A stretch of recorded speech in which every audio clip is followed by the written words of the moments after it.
commentary. Give me 1 minute.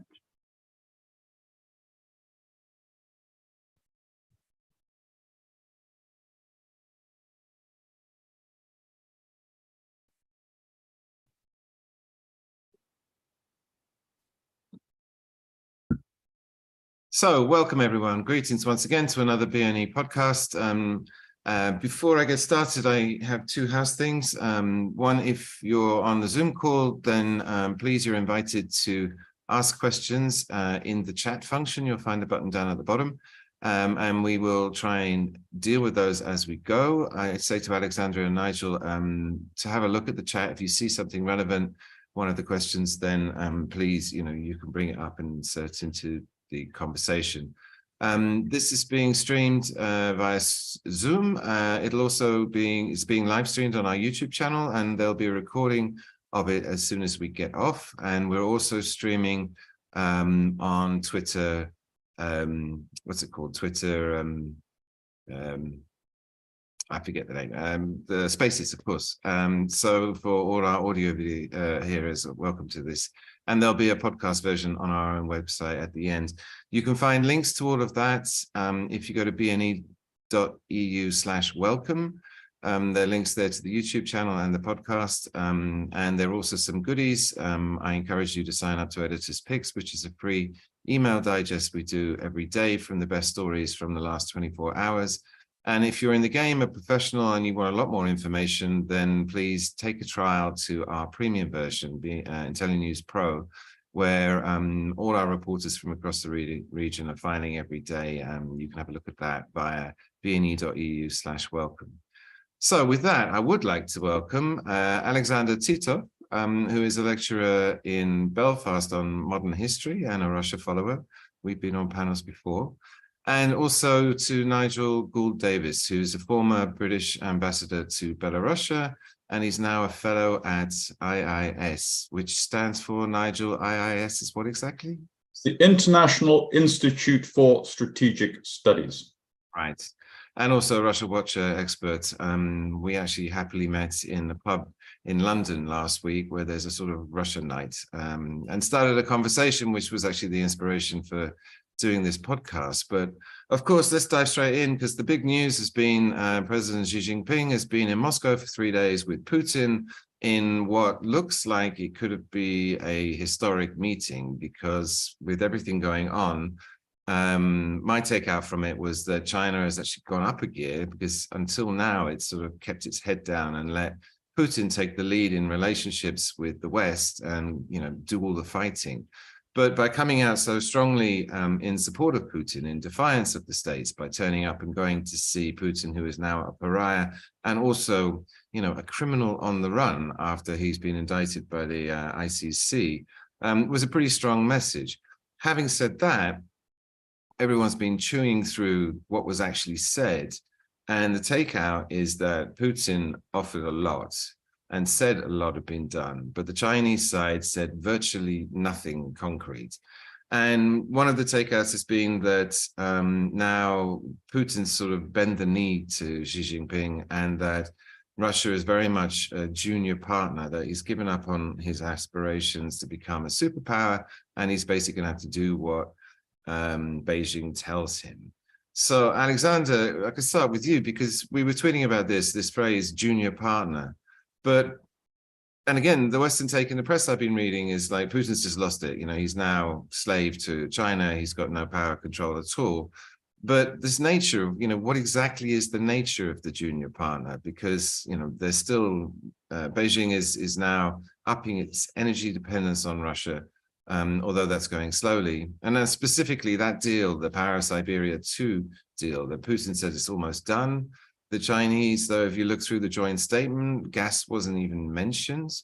Novak came out this morning, Russia's point guy on energy, and said the deal's in its final stages and should be completed by the end of the year. But I remember when she came to Moscow 10 years ago, last time he got elected president, and they started the negotiations on Paris-Siberia 1. And then that went on for years because they couldn't agree on the price. And I think to this day, we still don't know how much the Chinese are paying for Russian gas. So what's your thoughts? Is Russia a junior partner? And if so, what does that mean? Alexander. Well, yeah, I'm not sure it's kind of very helpful to think about in those terms. I mean, China is bigger, obviously, in terms of its economy and population, and so overall, potential for power in kind of world terms. But at the same time, is there anything, when you think about junior partner, what does it actually mean? Does China make Russia do something it doesn't want to do? Does it limit it in some ways which Russia wouldn't have been want to be limited? Does it tell us not to build pipeline there, but build pipeline here? It's all very much kind of vague and unspecified. What Russia wants now, of course, it's heavily dependent on China in terms of if China pulls the plug on Russia, it will really be stuck in terms of its ability to continue operating in terms of its economy and probably military and so forth. But so it does need China. That's no question about it. But at the same time, when you say junior, I think people need to be very specific about or Warsaw and so forth. What does it actually mean? I think there is a relationship which actually beneficial to both sides. So China needs Russia, not to the same extent that Russia needs China, but at the same time, it's not something which kind of just bullies around at this stage anyway. Potentially it could do if it wanted to, but would it need to do it or not? Because for China, if you think about China itself, it has a border problem with India, not happy relationships. It has lots of border problems with Vietnam, with of course with Japan, huge problem with America, with the United States, which building all this coalition against China around the Pacific. To have a problem with its northern neighbor, to have a problem with Russia on top of all those problems would be a total nightmare for China, of course. So for China to have a reliable neighbor to the north, which actually provides us with some strategic resources such as oil, gas, and grain and whatnot, plus giving it support politically overall is actually a quite important strategic asset. So I don't think that it's quite that way that Russia is just beholden to China and everything else. I think there is quite much more kind of mutually reinforcing relationship than people would like to assume. Nigel, what do you think? Russia in this relationship with China has been described as nothing more than basically a warehouse of natural resources that China can now plunder. And also looking at GDP, I forget who it was. I think it was S&P or Ernst & Young, one of those guys, did a forecast 2050 and said that China is going to be 20% of global GDP. The States is going to be 20, EU is going to be 20, Russia is going to be 4%. So, it's stuck. It really is dependent on these. But do you think Russia is now just a warehouse of raw materials, or do you think it's a bit more complicated? On the Russian GDP figure, I'd say 4% of global output is very optimistic. Actually, it's more likely to be rather less than that. But to the larger point, I think Alexander's absolutely right that we need to be quite careful and precise in specifying what we mean by the terms with which we want to capture this relationship now. There's a lot of kind of loose terms thrown around, alliance or satrap or some kind of sort of dependent relationship. So what are we talking about exactly? So to me, the key to sort of capturing the distinction between China and Russia and therefore the relationship between them is firstly one of sort of interests. So Russia's interests right now are very specifically and urgently focused on this war that Putin didn't expect to be having to fight a year after his invasion. Everything increasingly both around the organization of Russian society and economy, and also its foreign policies being organized around this. And for China, they have a much broader, as it were, global portfolio of interests. And there's the complex and delicate, but certainly not broken relationship that China has with the United States and also with Europe as totally different from the rhetoric that is coming out of the Kremlin about the burning of pretty much all bridges with the West. So Russia's interests are much more narrowly focused and limited. And corresponding to that, Russia's power as well, across all domains, I would argue, the weaknesses of Russia's position in the world laid bare by the war. And that's not true of China at all. So the consequence of all of this is that Russia's bargaining position on pretty much everything is far weaker than China's. So China is stronger, but also it balances its Russia relationship much more carefully with other interests that may not be in Russia's interests. And we can see this in quite specific detail. I just tweeted out about this just before we came on. So if you look at this over 5,300 word statement that Russia and China issued at the end of Xi's visit, there's nine sections to that. Right up there in section 2, you've got a very clear statement of Russia's firm support for China's position on Taiwan. Okay, that's pretty much exactly what China would have wanted. Buried down in the last section, section 9, below the language about biodiversity, you've got this much more ambiguous language about China's peace plan, and Russia appreciates China's interest in resolving the conflict in Ukraine. So there's very clear and direct imbalances in the relationship in that very text that they both agree. I think one of the main take has been that Xi came, Putin had to give everything away. That, as you say, everyone acknowledges he's in an incredibly weak position. He needs money, he needs arms, and he needs political support, and he needs some sort of legitimacy. And also the meeting very much was a boon for Putin domestically, because he needs to shore up support domestically to avoid any sort of, dissent against the war. However, I think for me to understand this is trying to work out to what extent this relationship is a two-way street. So we know that Putin is over a barrel and the Chinese can take what they want. More interesting question, I think, is what does China want from Russia and how much does it need Russia? Because if you do it in isolation and just look at the Russian position and the Chinese position, then clearly Putin has little choice and he's got to get this gas deal done and whatever support he can get. But the Chinese, on the other hand, they need the materials as well. And before the war, I mean, they limited their oil imports to 15% from one supplier in order not to get exposed. But now that's gone through the roof, and they're buying a lot more oil. So they're introduced some sort of energy dependency, and the same would be true for the gas when the Paris-Siberia 2 gets done, if it does get done. And also they've opened up their agricultural market, soybeans in particular, which was mentioned in the final statement, is an issue. And the bigger picture is that China is going to have a problem with the States. It has a problem already.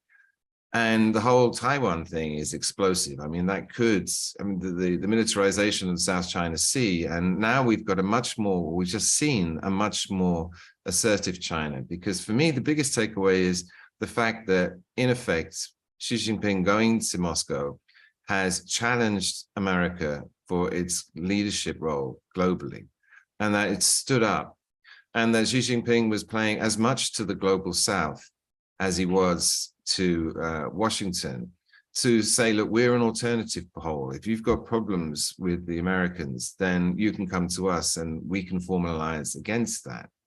And I think a lot of the global South will be very receptive to that message because, already we've seen Lula in Brazil come out strongly supporting Russia. We had an Africa conference the same day that Xi Jinping was in Moscow, where a lot of people came out in support of, quote unquote, Putin's multipolar world. And if you put it into that context, then actually China needs to have this alliance of all these other countries, non-aligned countries, if it's going to clash with the States. But Nigel, you're suggesting that that's not on the cards, that China's going to avoid that if it can. I personally think it's kind of inevitable, in so much as China now, we've just seen a new, much more assertive China appear on the international stage. And it's like starting on the road that Putin started on in 2002 after the states withdrew from the ABM. Nigel, why don't you go first? Do you think any of that makes sense? Yeah, well, I mean, China's degree of economic interdependence on the West is very high, of course. And it is interdependence. It goes both ways, investment and also trade. So it's sort of a familiar picture now, but we have this contradiction between, on the one hand, the growing geopolitical estrangement of China and the West, especially the United States. The recent balloon incident reminded us of the underlying sort of difficulties there. And on the other hand, this deep interdependence, which means a rupture in the relationship, is in economic terms in the interests of neither. Now, geoeconomics to some degree is responding to the geopolitics, and you're getting this sort of slow decoupling, but I think there are clearly limits to which that can go. And nothing like that, obviously, in the Russia-Western relationship. We've seen the dramatic sundering of what had been thought of as a very substantial degree of interdependence very quickly. Well, it was. I mean, that's the point. It was interdependent. I mean, Russia's just lost its entire gas business. Absolutely, in the blink of an eye. That's a policy going back to the early 1980s. It's absolutely astonishing. Just on energy, you made the point about the deepening energy relationship now between China and Russia. I suppose the first thing to say, you alluded to the visit that I think Putin made to Beijing in May 2014, just after what we must now call the first Russian invasion of Ukraine. And that's finally unlocked the decade or more long negotiations on the gas price, and you had a firm agreement finally.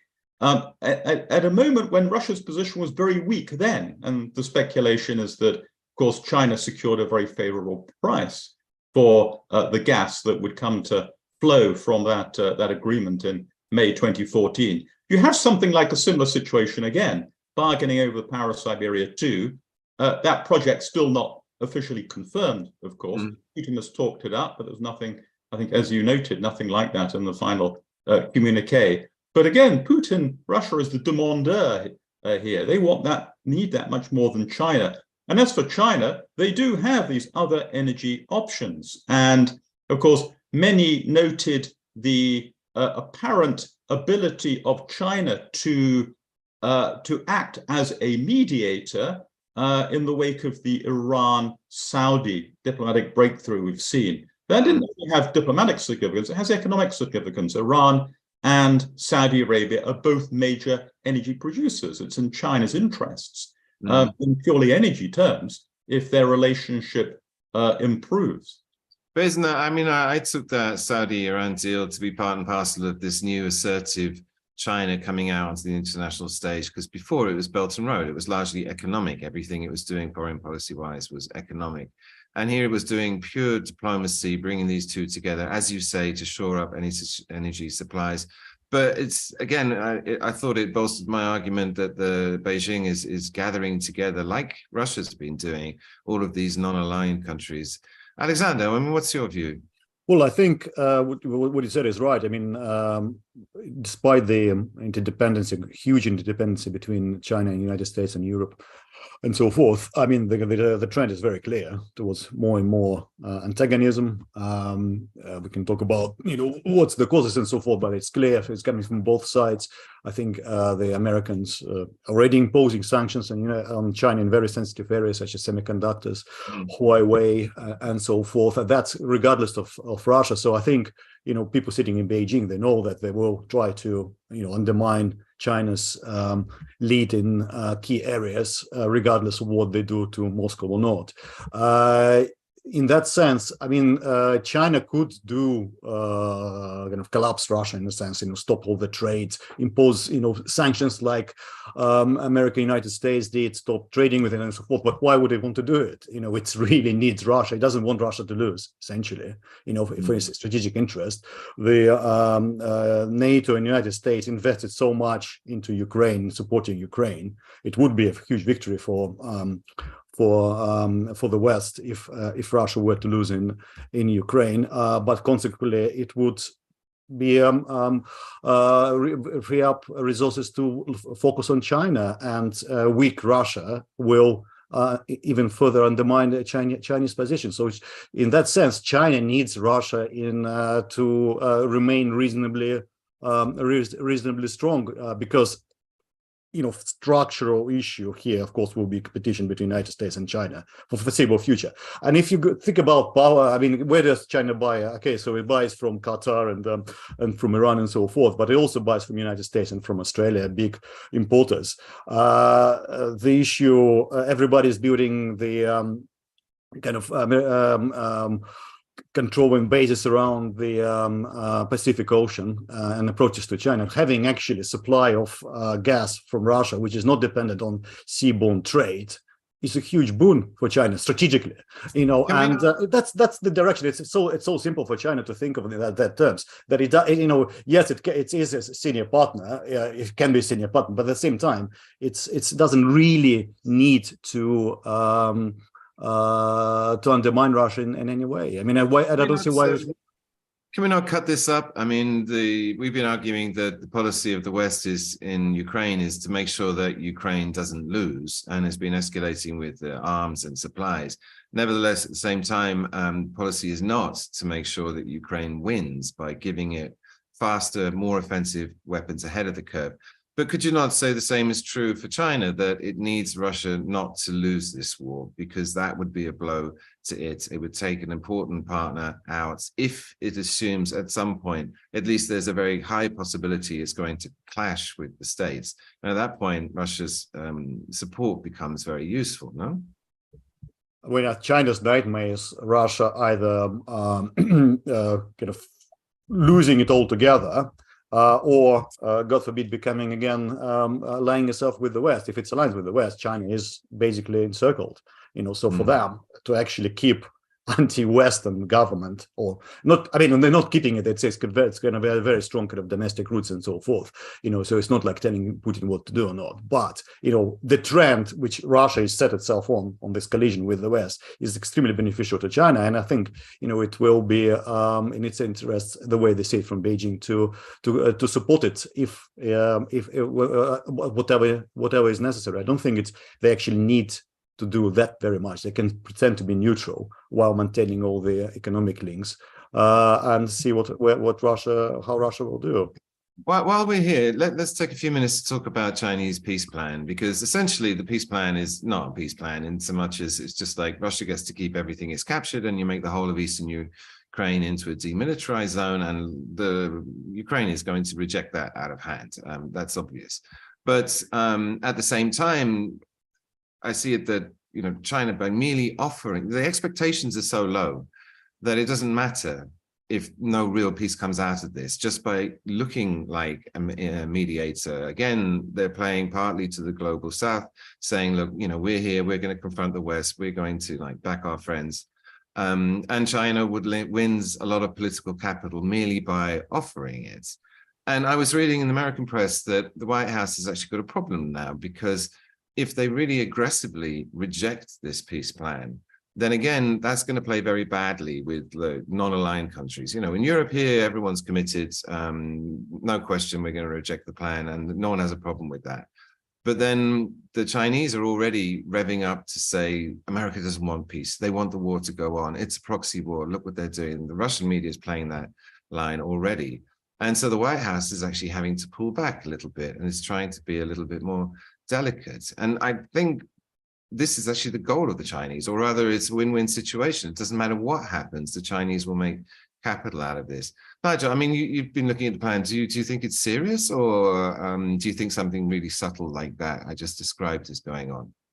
So a couple of points here. Firstly, on the face of it, the peace plan contains provisions that are unacceptable both to Ukraine and the West, and to Russia, actually. So, I mean, take the first point alone, the principle of territorial integrity.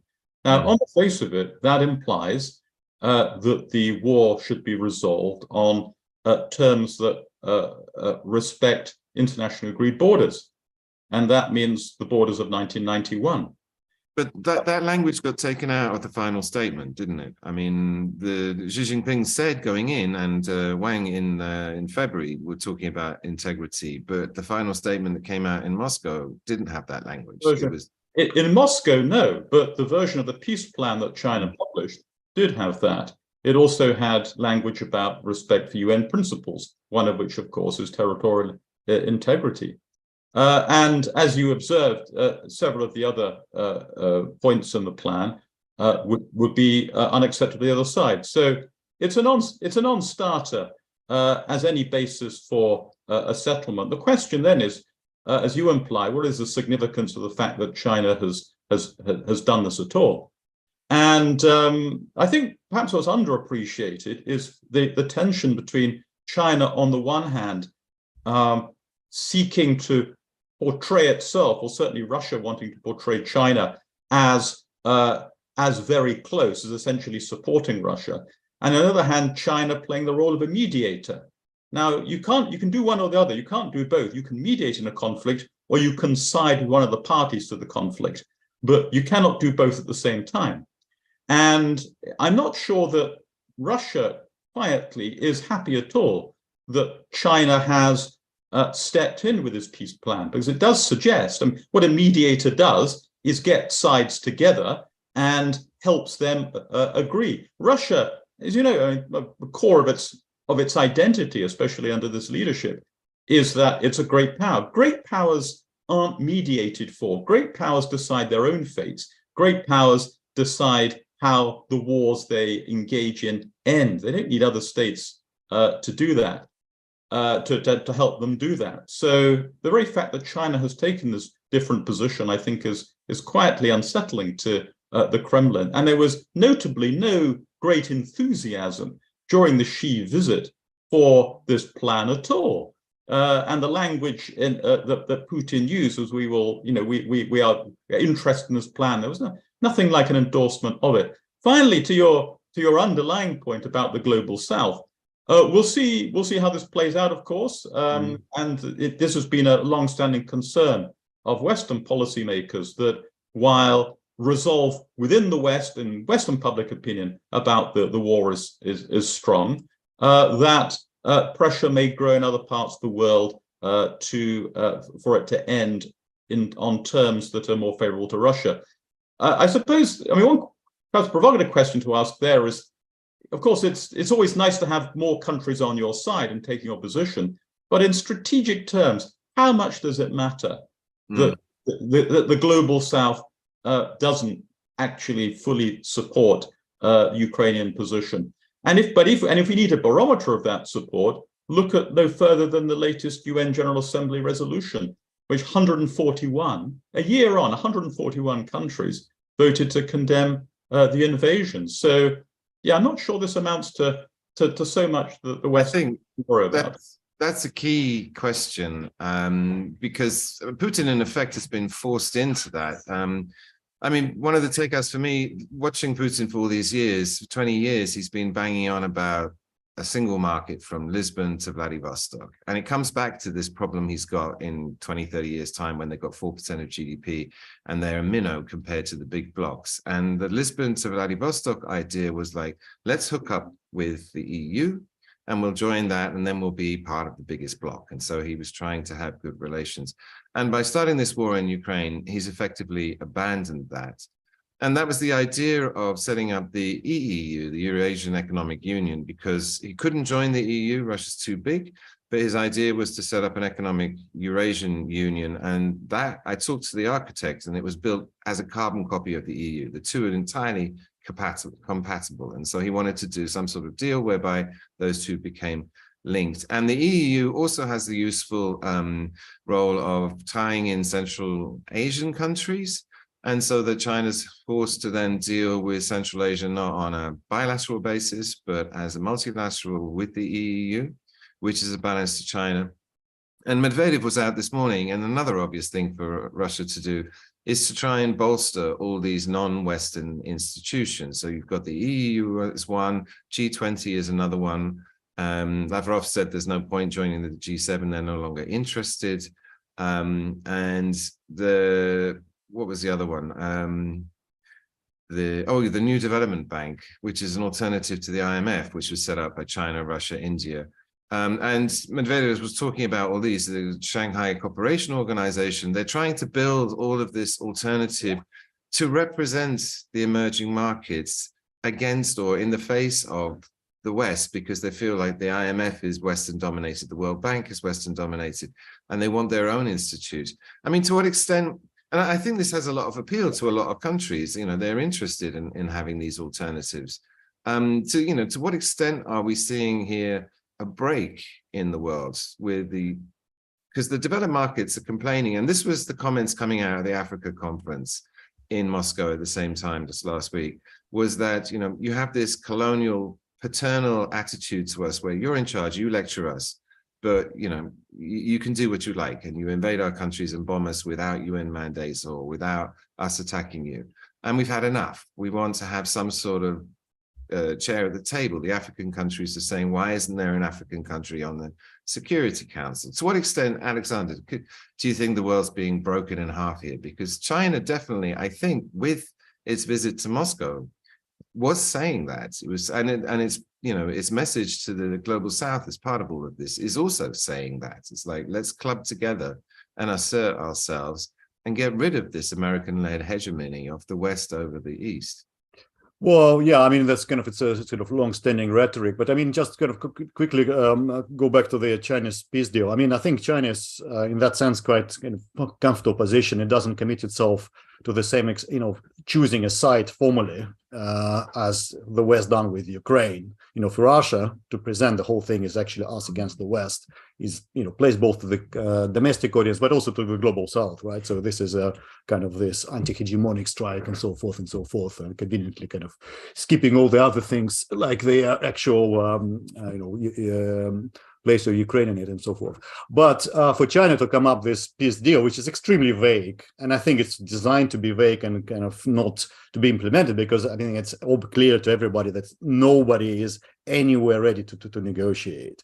But, you know, for China to be seen as having not explicitly committed itself to one of those sides, like the West did, it's actually, as I said, yeah, plays up to, first of all, in the future, it could become hopeful, great power, not great power, but, you know, the mediator is would be probably needed at some point. And secondly, yeah, it can sell itself as it is for everything good in the world, right? Both, for preserving integrity and containing NATO and so forth, as Russia is saying. But it's, I mean, fundamentally, it's an issue of kind of structural economic and geopolitical interests. If you have pretty much, I mean, China been talking about, and Russia, about dominance of American dollar and so forth, been trying to kind of to create alternatives, not successfully. RMB still not world reserve currency and so forth. So there is this broad kind of understanding of the or for some form of anti-hegemonic, meaning Western and United States discourse in the South, but bottom line, you still deal with economics, with specific politics. India, has its own politics and its specifics. It's not going to join just for the sake of joining, right? I mean, Russia will join for anything now because they have no choice. But others, they have much more kind of balanced, specific interests they have to consider, as well as this broad kind of anti-Western, anti-colonial discourse, which has been there for God knows how long. Why? I can ask you concretely. I mean, we said that the Chinese plan is off the table. I agree that the two sides, Ukraine and Russia, are so far apart in their starting positions on where they might do talks. How will this war end? Well, I mean,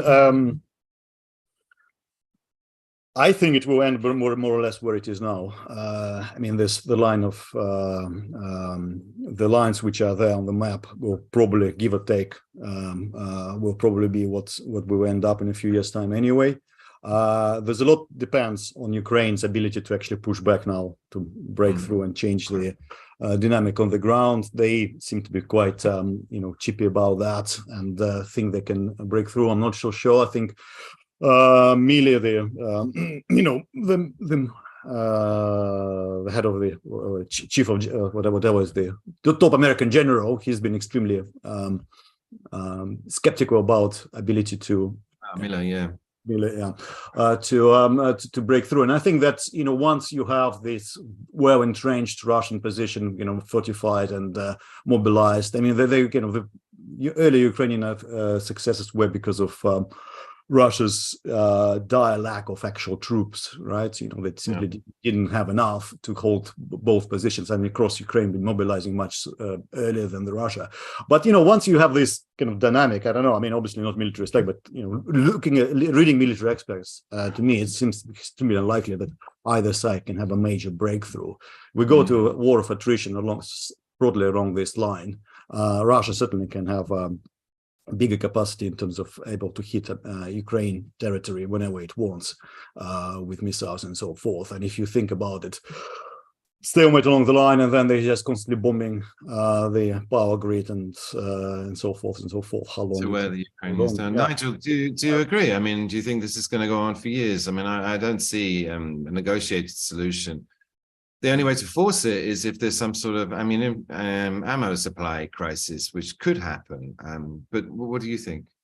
Okay, a couple of points. So, firstly, the course of this war has been extremely unpredictable from the start. There have been lots of surprises. Prepare for more. The conventional wisdom last summer was that this was grinding, attritional, World War I-like, and nothing much was going to shift for a long time. That was true until it suddenly wasn't. And you had these breakthroughs in the autumn around Kharkiv and then Kherson. That's just one example of when you roll the dice of Mars, they keep tumbling in surprising ways over time. So I'm far from confident that even in the shorter term, we have any clear sense of how it's going to develop, especially as Ukraine acquires steadily more sophisticated Western support of various kinds. Second point is, to the question, how will the war end, is to ask the question, what does an end to the war mean?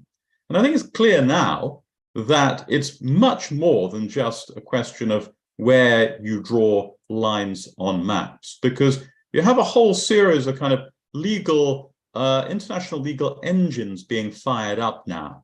The question of accountability for war crimes, including Putin's own personal accountability, the question of reconstruction, the question of the terms on which sanctions would be lifted, the question of the return of adoptees, including tens of thousands of children from Russia back to Ukraine. And once you get these legal processes started, it's actually very hard to switch them off, even if you want to, and I sense no appetite there. And finally, and just perhaps to tie this back to the underlying theme of Russia-China relations, this is a war being fought on two fronts. One is on the battlefield between Russian and Ukrainian forces, and the other is on the home fronts, the respective participants. And the story on the Western side is that the West has remained remarkably unified, much more so than I think we could have expected, and certainly than expected. And that has manifested itself in escalation and support for Ukraine and in sanctions against Russia. That is a formidable superiority, latent superiority. The West is many, many, many times bigger and stronger and with a larger economy than Russia. So if it becomes, as it were, politically attritional, if it's a question of a contest for resolve between Western governments on the one hand and the Russian system on the other, it's actually very lopsided. But here's the China point. The thing we don't know at this point is whether there is or might in the future be any commitment on the Chinese side to provide countervailing support, including with deadly means to Russia, military technologies, equipment of various kinds. We just don't know. We know North Korea is providing it, and we know that China supports North Korea. Is that a route through, or more directly, could China actually provide, say, military drones, as the United States suggests it might? So one, I suppose, bleak prospect for a very long war, I'm not saying it's going to happen, but it's in the universe of possibilities, is that you have, in effect, the West supporting Ukraine and China supporting Russia. And that becomes the basis for something kind of very long and enduring. But as going back to an earlier part of the discussion, there are reasons, I think, why China very, very cautious about doing that, because it needs that relationship with the West, however sort of fractious and difficult that relationship has become in recent times. Let's talk shortly in the last quarter of an hour about sanctions themselves. As you say, the West surprised in the first week of the war that the unity that they showed. No one believed the EU could get that together. And the extremity of the sanctions imposed, the SWIFT sanction was like supposed to be a nuclear last minute option. It came out right at the beginning. The freezing of the central bank's money, no one even discussed that before when the tensions were high. And so that was a crushing blow. However, if the sanctions were designed in order to starve the Kremlin of money so it couldn't run its war machine, then they've been an abject failure. In fact, that Russia earns more money in 2022 than it has done ever since the independence 91, and moreover earned twice as much as 2021, which was also a record year. Spending that money is a bit more difficult, but that's another problem. And the technology sanctions, and this one really surprised me. I mean, that's something that the West controls completely. And yet you see the reports from the Free Russia Foundation showing that most of them have got through. And the same with the oil price cap sanctions, that although everyone's quoting the euro price has collapsed down to whatever it was, 37, I think, in June. Actually, the bulk of 85% of Russia's oil is going to Asia, and there it's being paid. The average then was $74 against $80 market price. So a discount of about $5, which is only slightly less than the discount Urals used to get before all these problems started. What's changed recently, to your point, Nigel, is that Borrell said a week ago that they've run out of sanctions. You know, they've hit Russia with everything they can think of, and any sanctions going forward do more harm to the West than they do to Russia. And what's changed, Blinken has been flying around, and suddenly we saw Turkey cut off trade. Suddenly we saw the Kazakhs saying, like, we're going to check everything. I just was in London talking to Georgians, and they said, no, everything's being checked now. We've turned 1,000 shipments away in the last week that were going through. And the idea, and von der Leyen was on the wire yesterday saying the 11th package isn't really going to contain anything new. What it's going to do is about closing loopholes. And I've described this as whack-a-mole, but your point about the West being so powerful is probably a good one, because I think Russia's on its back foot now, because if it does get cut off from all its friends, then it's going to be in real trouble. But this is not clear to me how this plays out now. If you're playing whack-a-mole, you have to nail all the holes shut. And that's going to be incredibly difficult to do, because traders are traders. You know, they'll find ways, they'll find new ways of doing it. I don't know, both of you, maybe Alexander, you can kick into that one. Do you think the sanctions have worked, or have they failed? Well, obviously they worked in the sense that they are imposed, real, pain on Russia in that sense. You know, you don't, instead of selling. I mean, of course, the 22 was an exceptional year because it was still trading with Europe, more broadly speaking, with both oil, diesel, and even gas until. For first half of the year. So, I mean, is not going to be quite repeated. And I think this year will be quite challenging for Russia financially because of all the kind of changes in logistics and so forth, and, tax system, etc. But I think broader point is that Russia hasn't collapsed. I mean, I think the expectations was that it would be such a severe blow that it's a shock to the Russian economy. They still wouldn't be able to function. I think that didn't happen. First year actually was okay, and now we go into longer term, and a bit longer term. You basically, from my understanding, we're looking at all these various reports and so forth about sanctions, so forth. Russia will simply stop to adapt, right? It will continue to adapt itself. You can't completely block Russia off because, of course, it has the biggest land border with China, so it will still get. Trade with China, and China has no interest in stopping that. Yes, there could be issues that Chinese companies will have to choose whom they kind of prioritize. So I think there might be like a two-tier system, one company or banking system, big banks deal with Western type of goods, and then local ones or smaller ones, operate with Russia and so forth. But basically, kind of, what we're talking about it is, since there's been no collapse, like Europe will adapt to living without Russian gas, but buying it through LNG or consuming less. Russia will gradually adapt. Yes, it will be there'll be kind of bottlenecks, there'll be challenges and so forth. But broadly speaking, I think now we're moving towards a stage where Russia is really kind of decoupling itself from the West. Sanctions hurt, but not enough to actually, bring it down. And that's probably the prospects for the foreseeable future, that Russia is simply... That's the key point, isn't it?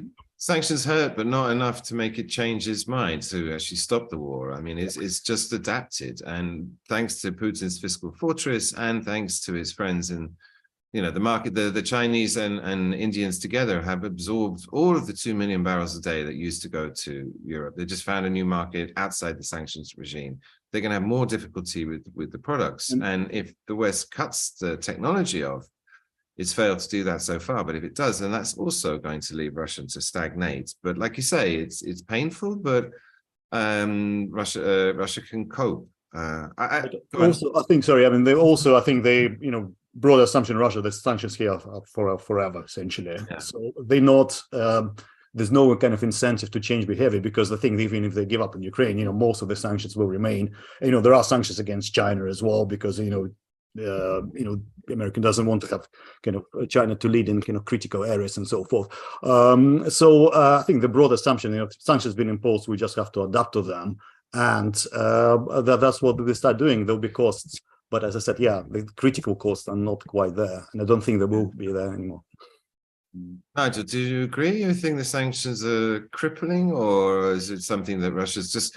I mean, its growth potential has gone from 2% because Putin was taking all the money that should have gone into investment and putting it into gold in the central bank to prepare for this war. And now the growth potential has gone down to 1%, which is, I don't know, it's stagnation over a long time. But I personally don't think Putin cares. I mean, that was the way the Soviet Union was run. You didn't bother with consumer products and prosperity. You built nuclear weapons. And I think Putin's in that frame of mind. Well, one question there is how public opinion, how elite opinion responds to that. In Soviet times, they never really had experience of anything different, and now they have for pretty much 30 years, and they're losing something very quickly that they'd got used to. But to the underlying points, so I agree with Alexander that the expectations among some that somehow these sanctions would cause a collapse of the Russian economy quickly were always unrealistic, and the sanctions story was unhelpfully oversold by sanctions enthusiasts, and there was an element of us going straw man there. That's never how sanctions work. I don't know of a single case of sanctions having caused any economy to collapse within a matter of months. Even a much smaller economy and less resilient economy than Russia. So that hasn't been kind of an informed or helpful view. And there were, unfortunately, some sanctions advocates who were saying it would do that. So we need a more sober and realistic and more historically grounded, I would say, view of what sanctions can do and over what kind of time frame. That happens, I'm writing a book at the moment about sanctions. I'm looking at the things that happened in the 1970s and 1980s. And there was a proper degree of impatience with what was then called in diplomatic circles light switch diplomacy, the idea you press a sanctions button and things switch off. Again, that didn't happen then, it didn't happen now. So what are sanctions doing? They are disrupting flows into Russia and they're disrupting flows out of Russia. And the flows out of Russia, that's the thing to look at when we're considering the question of Russian public finances. You're absolutely right. It was a record year last year, but that, of course, was before the sanctions on the oil price cap in December, and then on oil products in February. And already the figures that we're seeing from Rosstat, to the extent they still publish them, because as you know, there are plenty that are now classified, suggest that their revenues have fallen very, very significantly. And already, I think 88%, 87% of the projected deficit for this year, the budget deficit, has already been reached. We got a piece on the site this morning. It's actually 100%. 10 days of they've reached the whole thing. But again, there's a huge debate about that because I was talking to Chris Weaver about this, and he says, look, it's a one-off. And Mishustin was saying that they front-loaded a lot of the social spending that normally happens in December. They did it in January. So we have to wait and see until April whether they recover. And the oil guys are saying it probably will do. And as you know, the IMF came out and also said that there's going to be 0.3% growth this year. Because again, they assume that the oil market's working because you've got this huge hole with the oil being able to go to Asia, which takes up most of it. And Russia continues to earn lots of money that way. So I don't know, that's a very... I don't know. It's a very opaque question at the moment. We're in a couple of months at the moment. They also have enough money to see them come through for a couple of years anyway. Yeah, there's at least 3 months. Yeah, they do. But things are slowly on all fronts getting more difficult. I very much doubt the Russian economy will grow this year. Even if it does, how is that manifesting itself in welfare for ordinary citizens? Russian defense spending and domestic security spending are increasing enormously. So I think the big picture is a shrinking pie and a steadily greater slice of that going into security-related spending, which doesn't make the lives of ordinary people better off at all. On the contrary, in fact, it makes the large-scale deaths of conscripted civilians in the field much more likely. So it's not a matter of light switch, it's a matter of a dimmer switch. Things will get worse on all fronts steadily in coming years for the population and for elites as well. And the question then becomes, how long can a regime like this sustain policies that are draining both blood and treasure from society? Before something changes as a consequence of that. Doesn't that assume that the war continues endlessly for years? Because, I mean, you've got 1,000 companies that said they would leave. In reality, 9% have gone. 4% of German companies have gone. They're just sitting there waiting to restart their business. And some of them, like Alshan, are still actually working and investing and expanding. And they still have this subsidy of the oil and metals that they're now selling in Asia instead of to the West that's always subsidized the Kremlin and allowed it to have corruption and inefficiency because it has this extra money to spend. I mean, the issue of living standards and elites and so forth. I mean, it's all again. You have to kind of take it in perspective, in a sense that, I mean, I've been in St. Petersburg in December. I mean, things exactly the same as they were, in December before that. It could be worse the following December, but it's all kind of gradual. There is a lot of, I mean, of course, they're spending on lots of money on the weapons, but Putin's constituency is actually Ural-Vagon Zavod, which is the biggest tank factory. There was, it's not as simple as that. I mean, and that's, if you look at Russia's, yes, they had very good years, 2000s were early, but after 2000s, the living standards have been either plateauing, keeping at the same level, or going down a little bit. So I mean, it's the key is if there'll be sort of sudden or substantial deterioration in living standards that will cause it. But if it's just a gradual slide, then maybe it won't be so problematic for him. The only thing is, of course, is that Putin has a re-election in 2024. And, for that, there'll be a lot of pressure on them to increase social spending on social welfare and so forth, and that could be difficult. But I mean, it's all kind of long-term manageable, and that's my impression anyway. That it's there's not going to be just sudden kind of revolution against it, because also I think I can sort of final point to make is that getting out of it is actually not that straightforward. I mean, how do you get out? You give up Crimea, you withdraw, you start paying reparations to Ukraine for foreseeable, forever and so forth. This is not kind of an appealing way out, even if you wanted to finish it. If you want to let's overthrow Putin and just get rid of Crimea and all the oil revenue we might have to pay for Ukraine. It's not an attractive option either. I agree. And with you, Nigel, too, I think you're right. I think the issue there, though, with the shrinking pie and the falling standard of living, it's a question of time.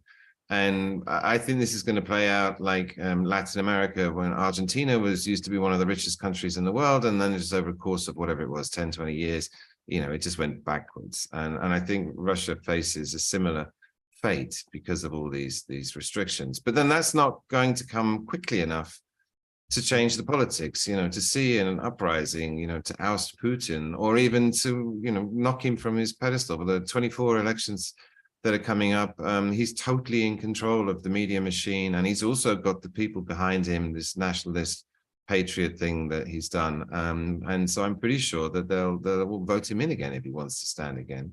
Don't you think so, Nigel? It won't be voting in a sense that we recognize. The elections will be more meaningless than ever. And that raises the question, if they are now truly, finally, obviously, and emphatically meaningless, do they cease to fulfill any kind of residual functions that might have been useful, even as a kind of pretense of legitimacy? There was that, of course, Navalny wasn't allowed to run in 2018. Elections were pretty meaningless then, but people still went out, and there still was a kind of performative, veneer of a process. In a flattened landscape now, no independent media, no opposition figures or movements at liberty. If it really is something more Soviet than ever, of course, there'll be more than one candidate nominally on the ballot paper. It won't mean anything. Are we not in different territory now? And indeed, there's been some chatter from some of the hawks that they should postpone the elections. They're clearly not going to do that at this point. But the larger question, it's not about uprisings from below, it's about discontent from within. And again, we are entering very, very sort of speculative territory, but I think at least pose the question this way. How long can a leader whose fundamental policy makes the majority of the elite unhappy and alarmed and worried about the future? I think that's the case. I think most people who sort of matter in the system realize the war was a terrible mistake. They realized it from the very start. The body language of most of them is very awkward around this. There are the exceptions, and we can name them, of course, who are enthusiastic and are all in on this. Most of the big people just want this to stop, I think. How long can a system sustain a situation where most of the people who sort of matter want the most important policy to change? But I think the key point is that I think how much they shocked and don't like what happened. I mean, I think there's a realization that you simply cannot go back pre-war period. That's gone. There's not going to be a trade with Europe. There's not going to be any kind of yachts on the Riviera, on Côte d'Azur, and so forth. So I mean, we are in a different environment in that sense. And those who, the Russian elites, there's an intense competition. There's people who want to move away from Putin. There'll be like 20 of them who want to take the pace and suck up to him. So I mean, popular protest not going to happen. I don't think there will be kind of any elite protest either. So I don't think we are in this for kind of foreseeable future. That's why the way I see it. But yeah, I agree. I mean, the popular. I mean, talking to people on the ground, our correspondents there. I mean, the people are fully behind Putin. They bought, they drank the Kool-Aid, and we're under attack by NATO. It's a proxy war, and we have to stand up because we're great Russia, and we're not going to, But even if they wanted to, there's no way out. But without, there's no way they can. Yeah, no. I mean, if they did stand up, as Navalny showed, then you immediately get thrown into jail, which is a problem. And secondly, with the elites, I don't know, they're fatalistic. I mean, the same mentality applies to them. And there's this sense, within the system, you just try and survive, you make your money, you get yourself comfortable. And actually the system provides a great deal of comfort for people at the top of the tree. And they're like, yeah, we've got this external problem, but actually I'm concerned with like moving this ownership of that company and that office to my wife over here, and I'm worth millions, and I can still go to the Maldives. There's no real restrictions on my nice life. I may have lost my house in Nice. It's this whole like God's too high and the Tsar's too far, and people's mentality is simply to deal with what they can and get what they can. So again, I think that just leaves you in a position where the whole system, like you say, Nigel, doesn't function, stagnate, but there's no possibility of any kind of revolt, either at the high level or at the street level. The Tsar might be far away, but it doesn't feel far away when he's telling you have to go and fight in this war and die, or your husband does, or your son does. And that's why I do think the situation with public opinion is much more ambiguous and kind of complex and mottled than the sort of emphatic support would suggest. And evidence for that, particularly around what happened during the partial mobilization in September, that caused a great deal of anxiety. That's when the war really started for most ordinary Russians. And if more partial mobilizations become necessary, and from the wider population and not more from the prisons, then watch what happens. Really, I think that things are. It takes longer than you think, but then it happens faster than you expect in terms of kind of anxiety. Guys, we've run out of time, so I'd like to take the opportunity to thank you very much for taking the time to talk to me. Fascinating, and still everything's up in the air. It remains very uncertain, but hopefully things will work out. Will be peace in Ukraine and stop the killing. That's, I think, the most important thing we can get to. So once again, to Nigel, Alexander, thank you very much, and for everyone outside watching, thanks for taking the time to watch us. Again, I point you to bne.eu/welcome, where you can find all sorts of goodies to follow up. Until next time, this is Ben Aris from me, Berlin, saying goodbye. Thanks again. Thank you. All right.